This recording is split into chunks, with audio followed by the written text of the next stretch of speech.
tushuntirish bizning vazifamiz.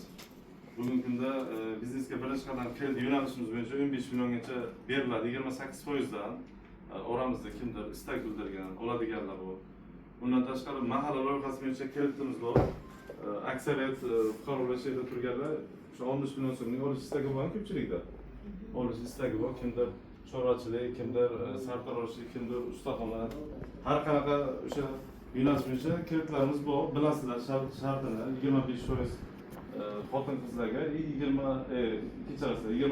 xotin qizlarga, 25% erkaklarga beramiz 3 yil muddatga 6 oy imtiyoz davr bilan. Bundan tashqari kimda kim aytishi mumkinki, menga 100 million yoki 200 million, 300 million kredit kerak deb istak bildirsa, agar korxonamiz bo'lsa, agar 300 milliongacha kerak bo'lsa, 500 milliongacha kredit ajratish imkoniyatimiz bor. Bu faqat o'sha mahalla loyihasi dasturi doirasida beriladi. O'sha mahallada tadbirkorlikni kengaytirish, yanada rivojlantirish uchun beriladigan kreditlarimiz. Bu yerda hozir kimda qanaqa kredit olyapti hozir? Kimda to'sqinlik bo'lyapti? Biz ishlarni tezlashtirishga bir yordam beramiz.